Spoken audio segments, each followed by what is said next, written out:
Bismillahirrahmanirrahim. Assalamualaikum warahmatullahi wabarakatuh.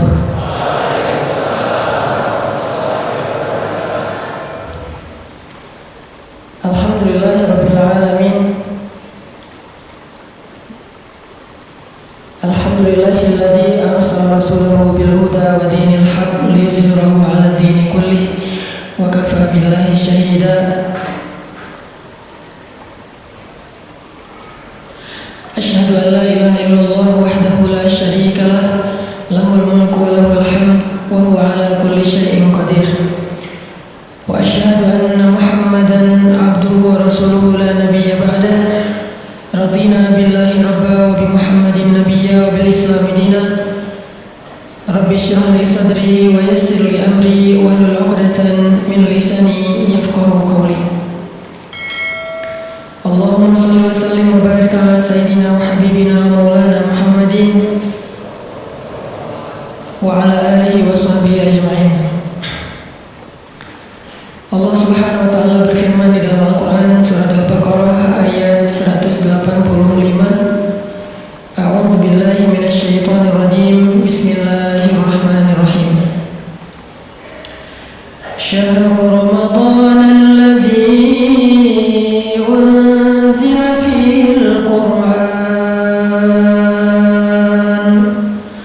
شهر رمضان الذي أنزل فيه القرآن هدى للناس وبينات من الهدى والفرقان. Bulan Ramadan adalah bulan yang di dalamnya Allah turunkan Al-Quran sebagai petunjuk bagi manusia dan juga penjelas terhadap petunjuk-petunjuk itu, dan juga sebagai pembeda yang hak dan yang batil. Shadaqallahul azim. Teman-teman sekalian, anak-anak muda Kota Bandung dan sekitarnya yang dirahmati Allah Subhanahu wa taala. Alhamdulillah kita sudah masuk ke dalam pekan kedua dari bulan suci Ramadan, dan pada pekan kedua ini ada satu momen yang pantas untuk menjadi bahan renungan buat kita bersama, yaitu momen tentang nuzul Al-Quran. Walaupun biasanya diperingati pada malam 17 Ramadan ataupun pada malam-malam ganjil di 10 terakhir bulan Ramadan. Sebagaimana firman Allah Subhanahu wa taala di dalam surah Al-Baqarah tadi, bahwa bulan Ramadan itu salah satu di antara peristiwa besar yang terjadi di dalamnya adalah peristiwa nuzul Al-Quran. Allah turunkan di dalamnya Al-Quran. Dan di sini ada satu renungan buat kita, bahwa di bulan Ramadan Rasulullah SAW biasanya menambah porsi tilawah dan murajaah Al-Quran beliau. Kalau di bulan-bulan yang lain Rasulullah SAW didatangi oleh Jibril untuk menyampaikan wahyu, maka di bulan Ramadan Jibril datang bukan sekedar menyampaikan wahyu, tetapi juga mereview, murajaah kembali hafalan dan qiraah Nabi terhadap Al-Quran. Sehingga bulan Ramadan identik dengan satu ritual, yaitu tadarus Al-Quran. Jadi tadarus Al-Quran ini bukan sekedar culture Indonesia, bukan sekedar budaya orang Indonesia di bulan Ramadan. Istilahnya saja yang lebih terkesan Indonesia banget, sehingga kita tidak boleh terkecoh dengan istilah. Sekarang umat Islam, salah satu challenge-nya adalah kita terlalu terjebak di dalam penamaan istilah-istilah. Padahal sebagian besar dari istilah-istilah yang kita kenal hari ini itu bukan berasal dari zaman Nabi, tetapi dari zaman para ulama. Means ulama yang memberikan nama istilah tersebut.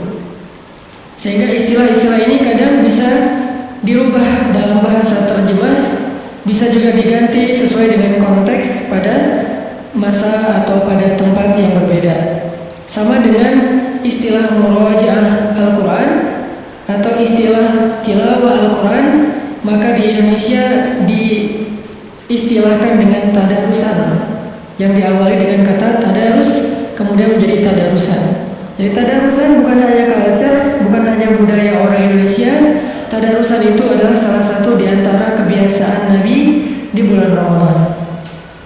Bahkan di bulan Ramadan biasanya Jibril akan turun 2 kali untuk tadarusan bersama Rasulullah SAW. Walaupun mungkin teman-teman belum pernah mendengar istilah Jibril tadarusan dengan Nabi. Inilah yang membuat saya kadang-kadang kurang dimengerti. Sering menggunakan istilah yang sebetulnya itu adalah terjemah, istilah terjemah dari istilah yang mudah common di masyarakat. Kita biasanya menggunakan istilah kalau kita pun membaca hadis.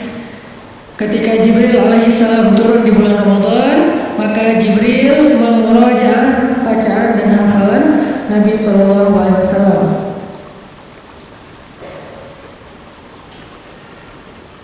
Salah satu ayat Jibril memurajaah hafalan Nabi atau bacaan Nabi di dalam Al-Quran itu ada di surat Al-Qiyamah. La tuharrik bihi lisanaka lita'jala bihi. Inna alaina jam'ahu wa qur'anah fa idza qara'nahu fattabi' qur'anah summa inna alaina bayanah. Ini salah satu paragraf kecil tentang kondisi tadarusannya Jibril dengan Rasulullah SAW. Nah, istilah murojaah itu kemudian saya coba sinkronkan dengan istilah-istilah yang lebih populer di Indonesia, yaitu adalah istilah tadarusan. Jadi bisa dikatakan bahwa salah satu di antara kebiasaan Nabi SAW di bulan Ramadan adalah tadarusan. Cuman tadarusannya Nabi bukan dengan hanya manusia, tapi juga Nabi tadarusannya dengan Jibril alaihissalam.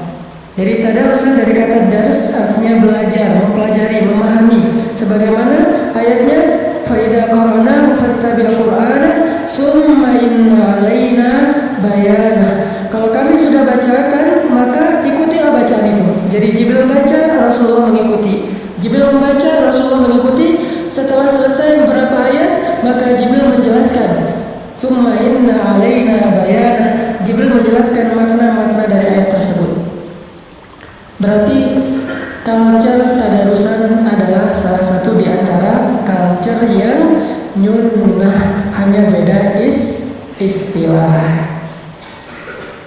Jadi untuk dikenal atau untuk dilihat bahwa ini sesuatu yang sunnah atau tidak, kita tidak boleh hanya melihat dari istilahnya, tapi coba perhatikan prakteknya. Ada beberapa istilah yang di kita itu kadang-kadang dianggap aneh dan bid'ah. Padahal kadang istilah itu justru ada di dalam Al-Quran. Contohnya istilah atau sebuah ritual istighosah. Ada sebagian orang atau kaum muslimin yang menganggap istighosah ini bid'ah. Padahal istighosah adalah istilah yang jelas-jelas diksinya disebutkan di dalam Al-Quran. Di surat Al-Anfal, "Il tastaghisuna rabbakum fastajaba lakum." Ketika kalian beristighosah kepada Rabb kalian. Ada kata istighosah dalam bahasa dalam bentuk kalimat kata kerja verb, yaitu tastaghithun. Berarti istighosah bukan bid'ah. Istighosah itu bukan hanya sunnah Nabi, tetapi juga ajaran yang disebutkan di dalam Al-Quran dan kemudian diperjelas di dalam As-Sunnah. Sehingga tidak boleh kita terlalu gampang untuk menyimpulkan suatu hukum berdasarkan istilah, karena secara kaidah fikih hukum itu tidak terikat dengan nama, tapi dia terikat dengan prakteknya atau amalnya. Kadang-kadang kita langsung mengatakan haram. Makanya ada yang nanya ke saya, "Ustaz, apa hukum pacaran?" Saya tanya dulu, pacarannya gimana? Kalau pacarannya setelah nikah, maka halal. Ya, istilahnya pacaran, tetapi kalau setelah nikah namanya bukan pacaran. Justru Islam mengajarkan pacaran itu setelah nikah. Ini coba kita telisik lagi, arti pacaran itu apa? Berkasih, sayang, wajib waja'alna bainakum mawaddatan wa rahmah. Dan Allah menjadikan di antara kalian itu ada kasih dan sayang. Kapan dijadikan kasih dan sayang itu? Setelah saya terima nikahnya, muncullah kasih sayang. Sebelum terima nikahnya munculnya apa? Bukan kasih sayang, yang muncul adalah penasaran, yang muncul tuh kepo, yang muncul tuh semangat stalking. Tapi belum bisa berkasih sayang karena nggak boleh ngasih sayangnya. Belum boleh dikasih sayang, baru boleh dikasih kepoan. Pakai akun yang lain biar gak ketahuan gitu kan. Tapi belum boleh kasih sayang karena belum halal. Makanya nggak boleh kita langsung menyimpulkan suatu hukum berdasarkan nama. Itu udah kaidah fikih. Apalagi kita menyimpulkannya secara umum. Saya mendengar dari kakak kelas saya yang kemarin juga Ustaz Awal Zikri sempat ke Bandung, Dr. Awal Zikri. Beliau adalah doktor di bidang fikih perbandingan mazhab di Al-Azhar. Beliau mengatakan ada satu kaidah fikih yang sering dilupakan di Indonesia dan itu diajarkan oleh ulama, salah satunya Ibnu Hajar yang menulis kitab Sahih Bukhari. Kaidahnya apa? Itlaqul jawab fi amri tafsir khata. Memberikan sebuah fatwa secara umum dalam urusan yang detail itu salah. Nggak boleh. Jadi kalau ada yang nanya ke kita misalnya gini, Ustadz, apa hukum menjual kulit hewan kurban? Gitu kan? Apa hukum menjual kulit hewan kurban? Kira-kira apa hukumnya? Kalau orang yang tidak memahami kaidah fikih, baru belajarnya lewat YouTube dan internet, maka dia akan langsung mengatakan menjual kulit hewan kurban haram. Jadi buat dia kalimat haram itu adalah ekspresi idealisme. Makin sering bilang haram, kesannya makin idealis. Padahal dalam Islam, haram itu cuma satu, yang halal itu 4. Wajib boleh, sunnah boleh, mubah boleh, makruh boleh walaupun ditinggalkan lebih baik. Baru yang kelima, haram. Jadi ada 4 hal yang dibolehkan dalam Islam, 1 hal yang diharamkan. Kenapa yang 4 ini nggak dieksplor? Supaya orang tahu betapa Islam itu syumul, luas sekali. Kenapa yang diambil hanya yang terakhir saja? Haram, haram, haram. Senang dengan kata haram, sehingga ketika dia udah mengatakan haram seolah-olah dia adalah orang yang paling idealis, sedangkan yang mengatakan halal itu kesannya kurang idealis. Sehingga Ibnu Hajar mengatakan itlaqul jawab fi amri tafsir khata. Gak boleh kita menjawab secara umum dalam urusan yang harusnya diperdetail dulu. Apa, gimana bentuknya? Sehingga kalau ada yang bertanya, Ustaz, apa hukum menjual kulit hewan kurban? Ustaznya harus bertanya balik, yang menjual siapa? Kalau yang menjualnya yang memotong hewan kurban, haram. Kalau yang menjualnya yang berkurban, haram. Kalau yang menjualnya yang menerima hewan kurban karena dia berhak, maka halal. Berarti kan beda. Padahal pertanyaannya sama, tapi jawabannya bisa berbeda karena kondisinya, prakteknya berbeda. Ada orang yang menerima daging hewan kurban udah bercampur dengan kulit di dalamnya dan dia nggak tahu gimana cara mengolah kulit itu untuk dia makan. Akhirnya dia jual ke tetangga yang bisa ngolah. Ya udah, jual aja ke ibu, berapa? Terserah ibu bayar berapa, ya udah 10.000 ya. Yang penting dia dapat uang walaupun murah. Tapi kan kalau emang haram walaupun 1.000 juga nggak boleh, Rp1 juga nggak boleh. Ini bukan soal angkanya, tapi boleh tidaknya dijual. Sehingga ulama yang bijaksana, yang arif, dia tidak akan menjawab suatu fatwa hanya berdasarkan pertanyaan secara umum. Dia akan bertanya balik, siapa, bagaimana, kenapa. Kenapa ada itu? Disebut dengan dawabitus syariah. Dawabit. Islam itu dawabit, detail. Sehingga kadang-kadang fatwanya berbeda dengan pertanyaan yang sama ditanyakan oleh 2 orang yang berbeda. Pertanyaannya sama, yang nanyanya beda, maka fatwanya berbeda. Bukan hanya karena kondisinya, mungkin karena alasannya juga berbeda.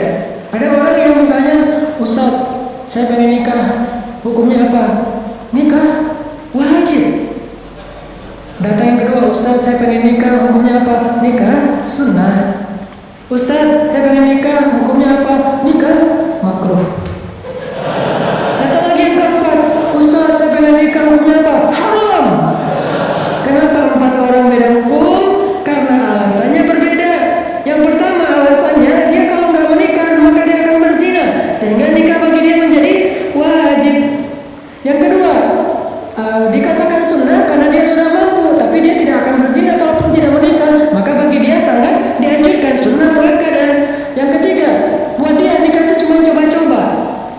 seru nggak ya nikah? Akhirnya nikah bagi dia menjadi makruh. Yang ketiga, nikah hanya untuk mempermainkan orang lain dan dia nggak berniat nanti setelah dia mencicipinya dalam tanda petik dia akan ceraikan. Maka nikah bagi dia haram. Padahal pertanyaannya sama Ustadz, apa hukum menikah? Sama juga Ustadz, apa hukum menjomblo? Tergantung yang nanya kan ya. Kalau yang nanya anteng-anteng aja, ya sudah menjomblo itu mubah, boleh-boleh saja. Ada yang mengatakan ya sudah menjomblo itu adalah sunnah. Lebih baik dia menjomblo daripada dia menikah, karena dia kalau nikah malah ngerepotin orang. Soalnya dia belum siap, dia juga belum bijak, dia belum belajar agama, malah nanti akan merusak agama perempuan yang dia nikahi. Ada juga yang menjomblo itu wajib. Kamu masih jomblo, kamu nggak boleh nikah. Ini saya belum nemuin kenapa dia jadi wajib. Yang jelas hukum itu tidak tergantung dengan pertanyaan ataupun istilah, tapi tergantung dengan dawabitus syariah, alasan-alasan. Karena hukum itu punya maksud, dikenal dengan maqasidus syariah. Syariah itu ada maksudnya. Ada orang yang nggak mau tahu, nggak usah tanya maksudnya. Yang penting kalau udah halal halal aja, yang haram haram aja. Nggak kayak gitu Islam. Islam ini agama orang-orang yang cerdas. Dia ada maqasid, ada dawabit. Ini jarang-jarang saya ceramah kayak gini-gini ya, sosok gaya gitu. Sebetulnya dulu sebelum ada pemuda hijrah kan ceramah saya kayak gitu. Ceramah saya itu tentang sejarah para rijal, para tokoh-tokoh Islam. Kalau teman-teman pengen dengar ceramah saya yang versi bold, coba datang ke Masjid Al-Latif di Tarbiyah. Itu tuh judulnya aja Tasawwur Haraki, persepsi pergerakan. Kemudian Ar-Rijal wan Nisa anzal fihimul Quran. Tokoh-tokoh yang turun Al-Quran karena mereka. Nah itu tuh pembahasan di tarbiyah. Tapi kalau di acara nongkrong bareng, wah namanya juga nongkrong. Kalau dibahas nongkrong, terus judulnya haramnya apa gitu kan, orang langsung aduh sian mau nongkrong tapi ditakut-takutin. Neraka jahanam terbagi kepada misalnya, kan agak gimana gitu kan.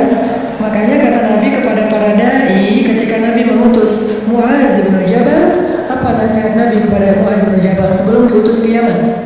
Kata Nabi, yassir wala tu'assir, mudahkan jangan persulit. Itu tuh bukan doa, tapi itu nasihat Nabi kepada Muaz. Wahai Muaz, mudahkan urusan orang untuk masuk kepada Islam, jangan persulit, jangan idealis. Jangan perfeksionis. Idealis boleh, jangan perfeksionis. Arti perfeksionis, kalau belum sempurna nggak boleh masuk Islam. Padahal orang masuk Islam itu untuk menyempurnakan diri. Kalau dia udah sempurna, maka dia nggak perlu bertanya perlu nggak saya masuk Islam. Pasti dia udah paham kebenaran Islam. Jadi karena dia belum sempurna lah, dia belajar pelan-pelan sehingga masuk Islam dulu supaya dia bisa belajar. Ada orang yang nanya, ya Syekh, saya pengen masuk Islam tapi saya nggak bisa meninggalkan khamar, boleh nggak? Boleh, bukan boleh khamar, boleh masuk Islam. Nanti setelah dia masuk Islam, dia diajarkan tentang masalah khamar. Kan ada tuh di zaman Umar ibn Khattab, seorang laki-laki yang ahli jihad tapi nggak pernah bisa meninggalkan khamar. Dia mujahid tapi dia nggak bisa meninggalkan khamar. Dan ini jangan dicontoh ya. Oh ternyata ada sahabat yang senang minum tapi senang jihad. Wah ini kayak cocok nih buat gua nih. Tahan dulu. Kan dia lagi berproses. Yang udah di masjid jangan keluar lagi. Yang di luar masjid pelan-pelan diajak ke dalam. Yang udah di masjid jangan niru yang di luar. Wah kayaknya lebih seru di luar daripada di dalam. Saya nyesel terlalu cepat masuk. Mending di belakang di luar aja lama-lama. Nanti juga masuk sendiri. Jangan. Yang udah di sini kan was-sabiqun as-sabiqun.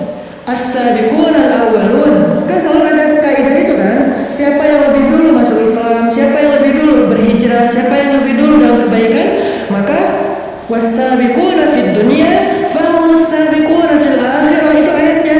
Was-sabiquna sabiqun, dua kali kata sabiqun. Yang satu di dunia, yang satu di akhirat. Cuman Allah enggak membuat detail, itulah bahasa Al-Qur'an yang umum. Was-sabiquna sabiqun. Artinya apa? Yang duluan dan duluan gitu kan? Maksudnya was-sabiquna fid dunya fahumus sabiquna fil akhirah. Orang yang di dunia duluan dalam kebaikan, nanti dia di akhirat duluan ke surga. Jadi yang udah hijrah jangan nyesel. Aduh nyesel, udah terlalu awal hijrah jadi udah nggak bisa seru-seruan. Siapa bilang setelah hijrah nggak bisa seru-seruan? Jadi balik lagi kepada yang tadi, salah satu hobi dan kebiasaan Nabi SAW di bulan Ramadan adalah tadarusan. Tadarusannya bersama Jibril alaihissalam. Sehingga di bulan Ramadan ini kita coba untuk belajar kembali tentang kebiasaan Nabi dalam tadarusan. Apakah tadarusan kita ini sudah mirip dengan tadarusannya Nabi Sallallahu Alaihi Wasallam? Apa sih yang dilakukan Nabi ketika tadarusan? Apakah sekedar mentilawahkan Al-Quran atau lebih daripada tilawah? Karena dalam konteks bacaan Al-Quran itu ada banyak istilah. Ada tilawah, ada qiraah, ada apa? Tartil, apalagi? Banyak istilah-istilah yang menunjukkan makna membaca Al-Quran. Ada warattil Qur'ana tartila, bacalah Al-Quran. Baca juga kan? Faqra'u ma tayassara minal Qur'an, bacalah Al-Quran. Baca juga. Ada lagi watlu ma uhiya ilaika, bacakan apa yang diwahyukan kepadamu. Baca juga. Jadi tilawah artinya baca, qiraah artinya baca, tartil artinya baca. Kenapa? Karena itu terjemah. Tapi dalam bahasa Arab tiga kalimat ini berbeda arti, antara warattil Quran tartila, utlu ma uhiya ilaik, faqra ma tayassara minal Quran. Tiga kalimat, tiga diksi dengan makna yang berbeda. Kira-kira tadarusan kita yang mana nih? Karena jangan-jangan kita tartil pun enggak. Kalau tartil, warattil Qur'ana tartila, itu artinya bacalah Al-Quran perlahan-lahan, lebih kepada beatnya. Kok beat si Ustaz? Ya udah tempo lah. Sama aja sih padahal ya. Cuma orang agak gimana gitu. Saya lagi agak-agak kagok ngomong bisa dibully dari ya. Jadi beatnya itu, jadi warattil Quran tartila itu masalah beat. Seberapa cepat bacaan kita. Nah, ajaran Al-Quran kita tuh disuruh baca Quran itu perlahan-lahan. Warattil Quran tartila. Gimana dengan baca Qurannya cepat Ustaz? Ghairil maghdubi alaihim waladdallin. Amin. Ini gimana nih? Ini tartil nggak sih gitu kan? Menurut saya, ini menurut saya ya. Tolong bagian ini jangan di-crop ya. Menurut saya itu bacaannya terlalu pro. Karena kalau udah pro mungkin jadi kayak gampang banget gitu kan. Kalau kita terlalu amatiran sih. Makanya kita baca Quran itu pelan-pelan soalnya masih amatiran. Kalau mereka udah pro, bacanya cepet-cepet. Oh dolin terus makmumnya juga pro, amin, amin. Boleh. Kan pro banget kan.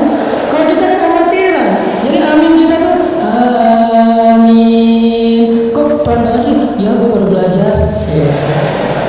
Makanya ada teman saya dulu tuh pas kita lagi belajar pedal di Batu Karas, lagi belajar kayak surfingan lah. Itu tuh kita pas waktunya sholat asar kan mendarat dulu tuh, taruh papan, kita wudhu. Kita lagi wudhu, ada teman kita udah selesai sholat.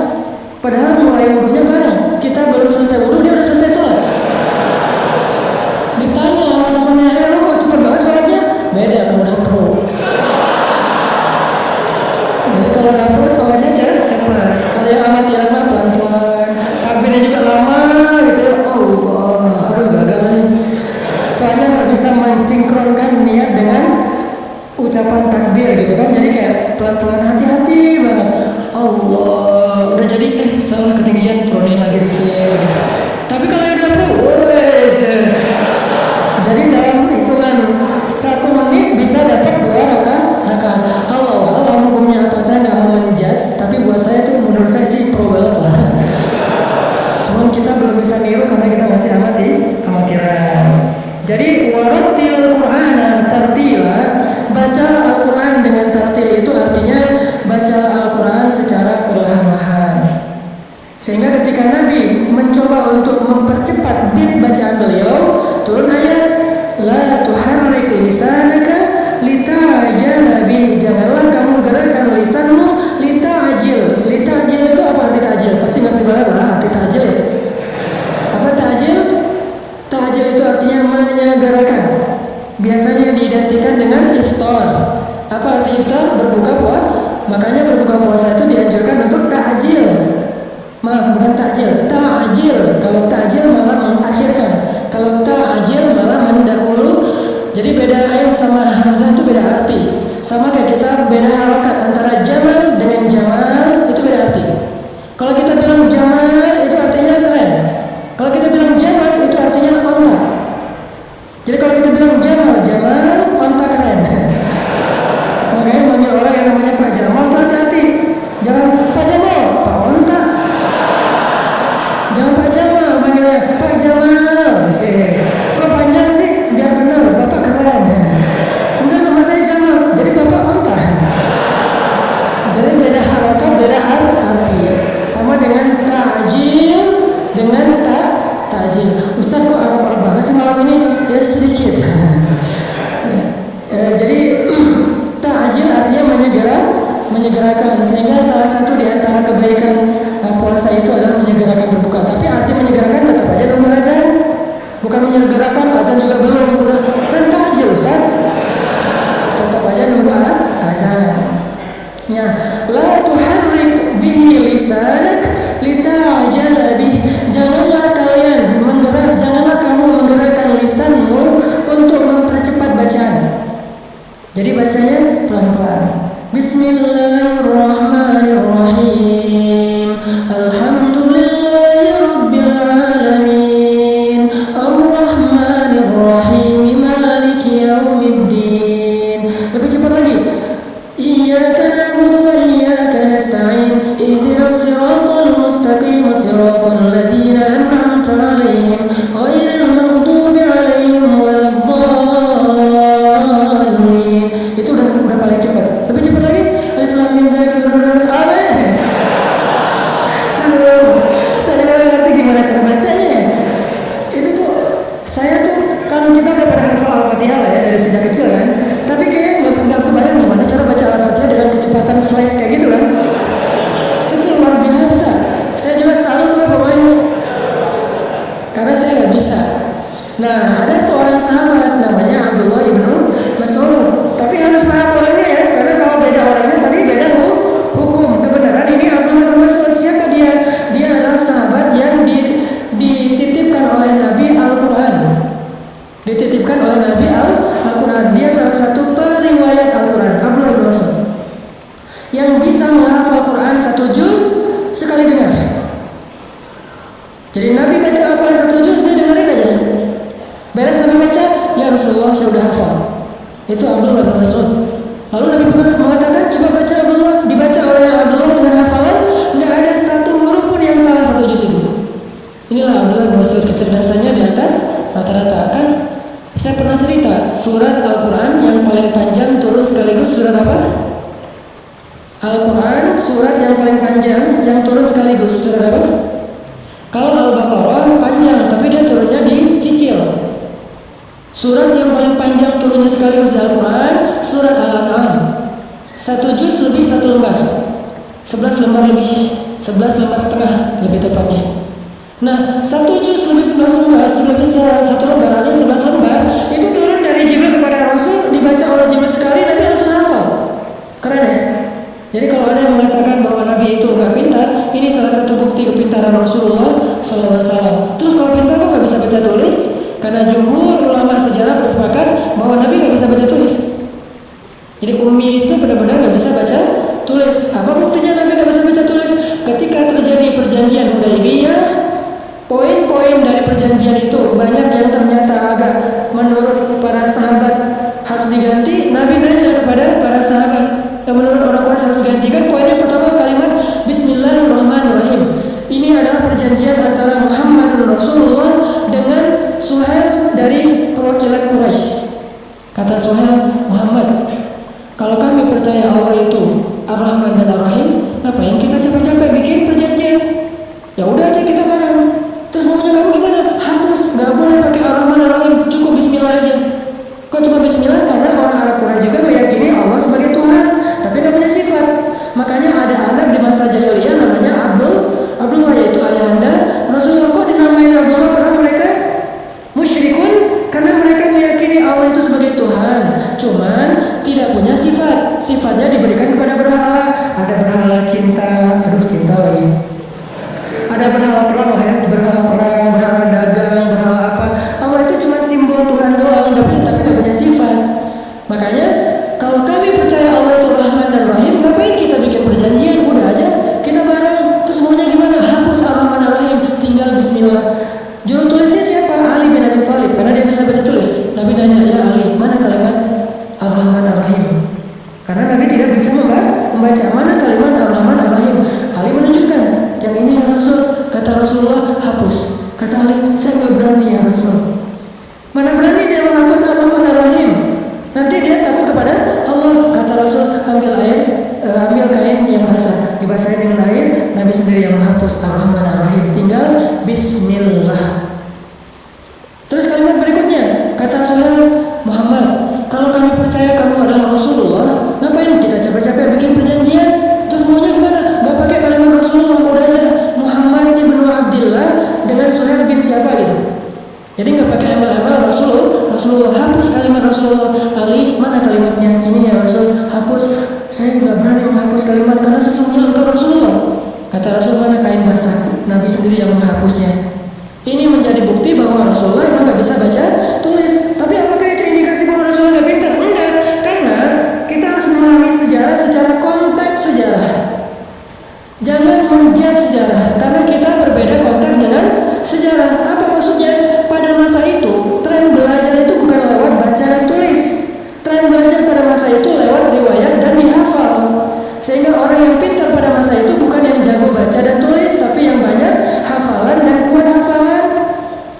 Sehingga ketika Allah menurunkan wahyu kepada Rasulullah SAW, harusnya Allah ngajarin Nabi tentang baca tulis dulu kan? Ketika Nabi kecil, kenapa nggak diajarin dulu sama Allah baca tulis? Kenapa Allah langsung ngasih wahyu sementara Nabinya nggak bisa baca tulis? Karena tren belajar pada masa itu bukan lewat baca dan menulis, tapi lewat mendengar dan menghafal. Sehingga hafalan mereka itu kuat-kuat. Kalau belum nulis kan nggak pede kan? Atau lupa gimana nih? Nomor telepon aja ditulis. Cuma satu nomor telepon yang langsung bisa kehafal. Nomor telepon mantan. Cepat hafalannya tuh. Walaupun udah unfollow, udah di blok, tapi masih ada. Walau udah di delcon gitu kan, tapi masih dihafal. Sama aja sih. Tinggal diketik lagi aja telepon. Yang angkat bapaknya. Intinya adalah Rasulullah SAW langsung hafal 1 juz lebih dari surah Al-An'am yang dibaca oleh Jibril. Jibril membaca Al-An'am, Nabi dengerin, hafal. Udah beres hafal, Nabi ngumpulin para sahabat, pada dengerin, Nabi bacain Al-An'am 1 juz. Beres Nabi baca, Abdullah bin Mas'ud angkat tangan, ya Rasulullah, saya sudah hafal. Rasulullah takjub. Ini solehnya Rasul ya, tawadu banget. Pas Abdullah ngomong kayak gitu, ya Rasulullah, saya udah hafal. Rasulullah nggak ngomong, emang lo doang, gue juga sama. Ini nih kalau kita kan orangnya kayak sok pamer gitu kan, pengen diakui. Kalau Rasulullah enggak, Rasulullah itu sedang menghargai orang, langsung mengatakan, ya Abdullah kamu udah hafal? Ya Rasulullah, coba baca. Dibacalah oleh Abdullah dari ayat 1 sampai terakhir, tidak ada satupun huruf yang salah. Ini kemampuan hafalannya Abdullah ibnu Mas'ud. Nah, Ibnu Mas'ud ini salah satu sahabat yang kalau baca Quran, bacaannya itu persis Jibril alaihissalam. Persis Jibril. Kalau sekarang kan kita dengan banyak qori imam tuh bacanya persis siapa gitu kan, persis Sudais, persis Al-Afasi, persis siapa kayak gitu-gitu, persis Al-Muzammil gitu kan, Al-Muzammil nama surat, persis Muzammil gitu. Nah, kalau Abdullah persisnya persis Jibril. Dulu tuh waktu saya masih SMA, saya ngefans banget dengan yang namanya Sa'dul Ghamidi. Salah satu qari dan imam dari Arab Saudi, dari kabilah Ghamid, sehingga beliau dinamain Al-Ghamidi, orang Ghamid. Itu saya senang banget dengan bacaannya. Makanya saya ulang-ulang dulu tuh, saya dulu pernah ikut audisi tilawah Al-Quran di Kairo yang masuk ke 2 Cala TV itu. Di antara sekian ratus peserta orang-orang Mesir, saya nomor 1 alhamdulillah gara-gara menjiplak bacaan Al-Ghamidi. Pas datang depan ininya, jurinya, dari mana? Indonesia. Oh ya, bisa baca Quran sedikit-sedikit. Ya udah baca yang mudah-mudah saja. Ya sudah, Al-Ikhlas. Karena itu yang paling mudah. Al-Fatihah Al-Ikhlas. Al-Fatihahnya Al-Ghamidi. Alhamdulillahirabbil alamin. Ar-Rahmanir Rahim. Maliki yaumiddin.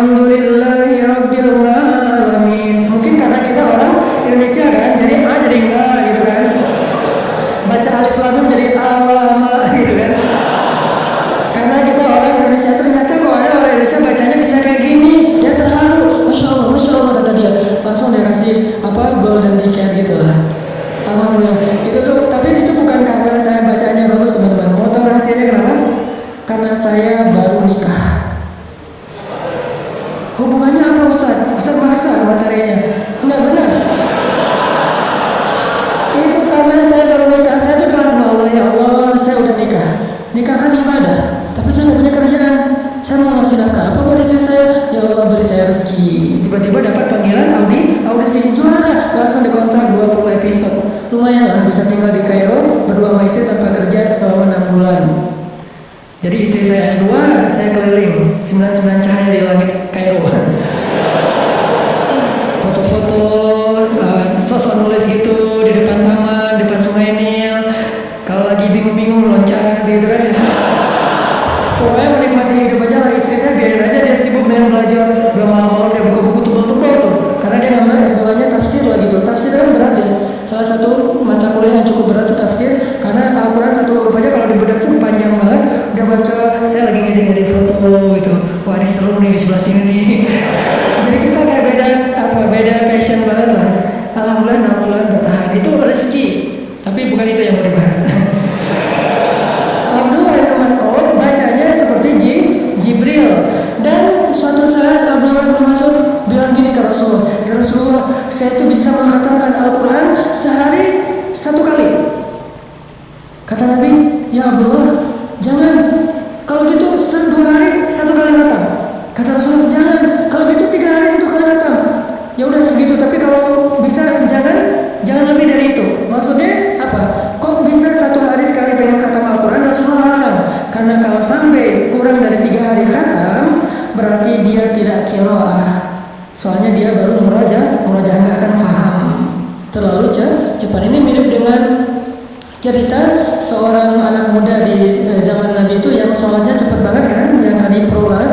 Sehingga kata Nabi, sholat lagi kamu belum sholat. Terus dia sholat lagi, cepat lagi, sholat lagi kamu belum sholat. Sama, jangan baca Quran khatam kurang dari 3 hari. Karena kalau kurang dari 3 hari berarti bacaannya tidak sempat ditadabbur.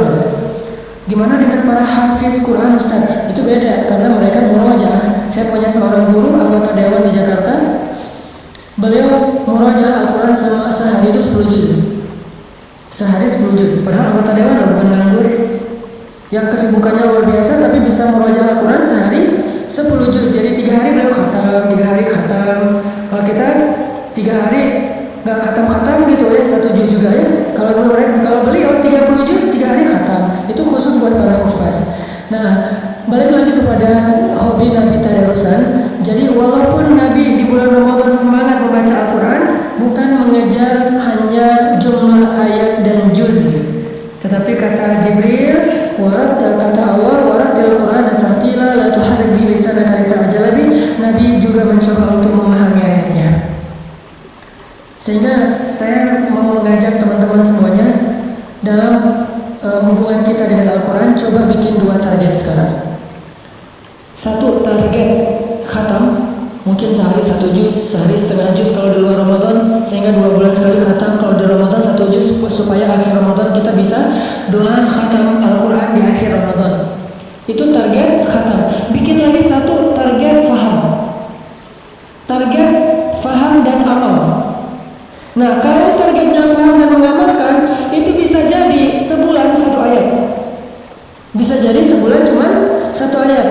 Karena ada contoh, dulu Umar bin Khattab mengkhatamkan surat Al-Baqarah itu 12 tahun.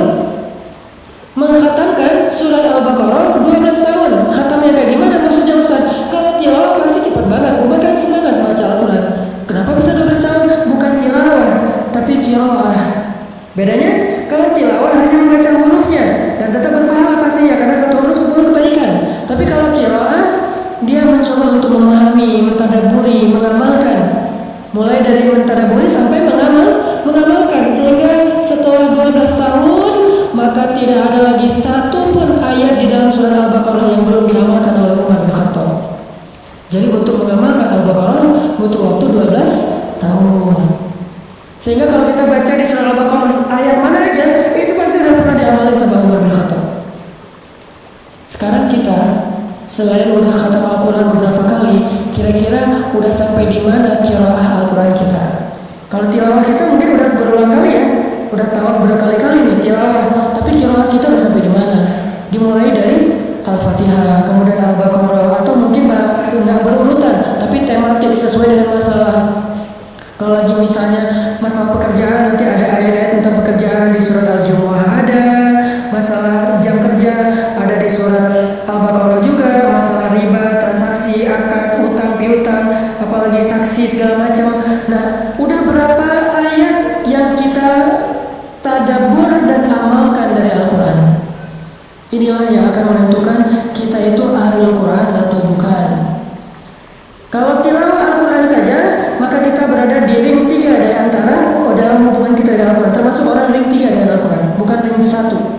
Kalau cuman tilawah. Kalau sudah menghafal, memahami, udah ring 2. Kalau udah mengamalkan, itu orang yang ring 1-nya Al-Quran, akrab banget sama Al-Quran. Dan itu disebut dengan ahlul Quran. Dan ahlul Quran disebut juga dengan ahlullahi wa khassatuh, keluarga Allah dan orang-orang yang istimewa di sisi Allah. Orang ring 1 inilah yang nanti di padang mahsyar ketika bangkit dijemput sama geng malaikat, namanya geng malaikat Safaroh.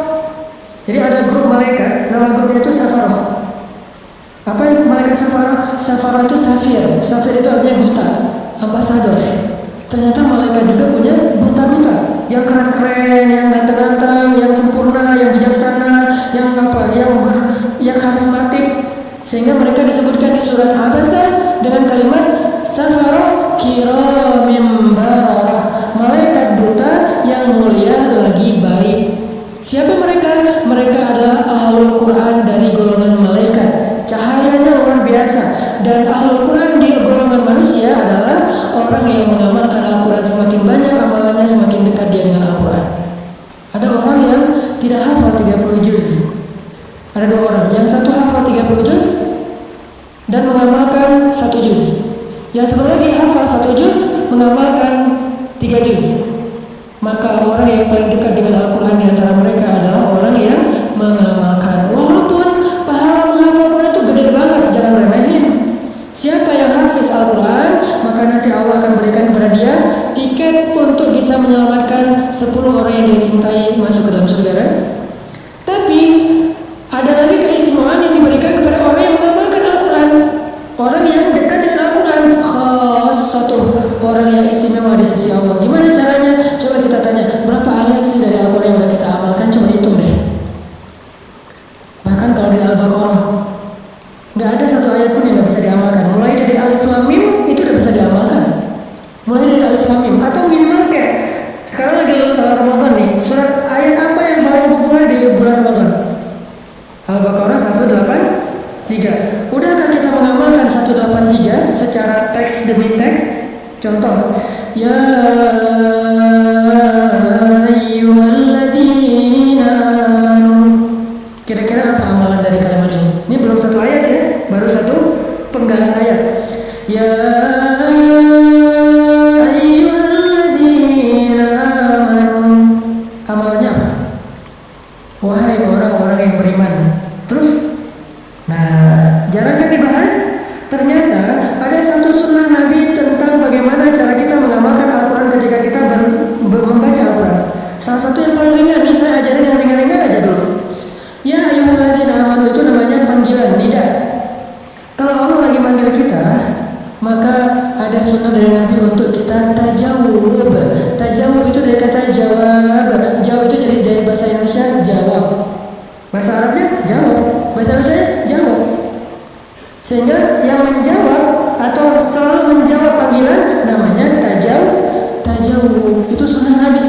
Sehingga Aisyah radhiyallahu anha mengatakan, Nabi itu kalau lagi sholat tahajud sendiri, beliau membaca Al-Quran. Ketika beliau mengawali bacaan, beliau mengawalinya dengan ta'awuz. Karena kalau kamu baca Quran maka fasta'iz billah. Lalu beliau melanjutkan dengan basmalah. Lalu ketika beliau membaca ayat-ayat kebesaran Allah, maka Nabi memuji Allah. Ketika membaca ayat-ayat surga, Nabi berdoa. Ketika membaca ayat-ayat neraka, Nabi bertawuz. Ketika membaca tentang panggilan, Nabi bertajawub. Ini menunjukkan bahwa tajawub salah satu sunnah Nabi dan tutorial cara mengamalkan Al-Quran paling sederhana. Tajawubnya gimana Ustaz?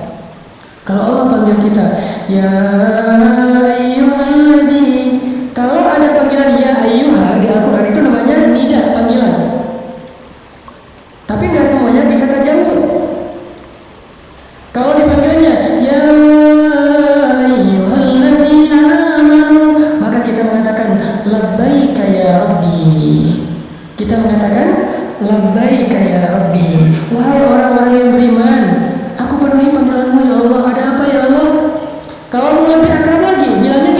labbaika ya rabbi wa sa'dai.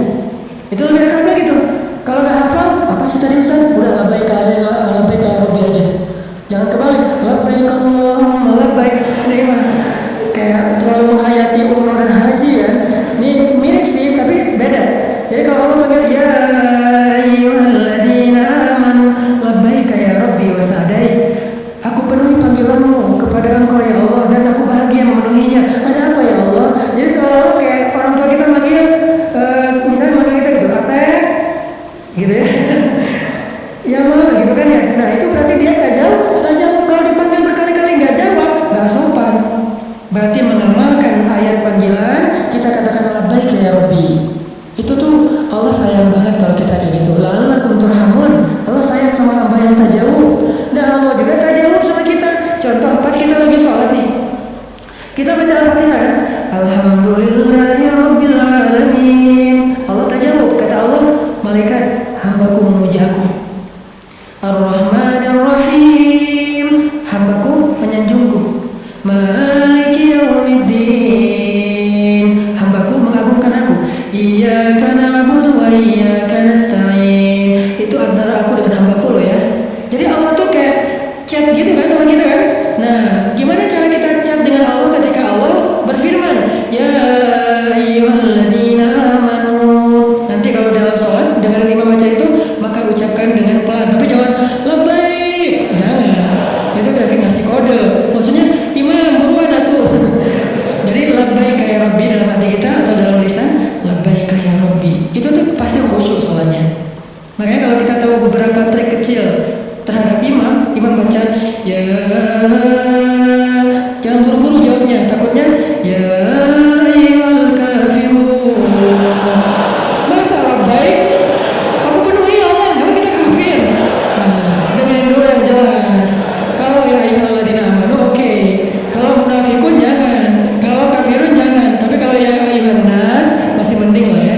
Wahai manusia, atau ya ibadi. Walaupun ada pembukanya sih, qul ya ibadiyalladzina asrafu ala anfusihim. Kita langsung labbaik ya Rabbi. Kita merasa sebagai pendosa dan Allah lagi manggil kita nih, qul ya ibadi alladzina asrafu ala anfusihim labbaik ya Rabbi wa sa'dai. Allah panggil saya karena saya pendosa, Allah panggil saya, Allah pengen ngampunin dosa saya penuhi ya Allah, saya penuhi panggilan Engkau. Kan gitu kan? Jadi kita tuh sibuk di dalam sholat, gak mikirin lain-lain, gak sempet nahulan, karena kita lagi chat. Tapi coba kalau misalnya kita tuh dengerin aja sambil berdirinya sebelah kaki gitu kan, sesekali gerak ke sini, sekali gini, udah kayak orang bumerang gitu. Lama-lama jadi bumerang ya. Kalau kayak gitu nggak bakalan khusyuk. Biar khusyuk kita kayak apa namanya ya, aktif gitu. Jadi respon, Allah ngomong apa kita respon, Allah ngomong apa kita respon. Emang kayak gitu sunnah Nabi. Sehingga kalau ya ayyuhalladzina labbaik ya Rabbi, nah biasanya setelah nida, setelah panggilan itu suka ada perintah atau suka ada larangan, antara perintah atau larangan. Nah jawabannya apa? Sami'na wa ata'na. Ngomong gitu aja dulu walaupun kita belum ngamalin, karena itu akan mensugesti kita buat ngamalin. Misalnya Allah bilang, qul ya ibadiyalladzina asrafu ala anfusihim labbaika ya Rabbi wa sa'dai la taqnatu min rahmatillah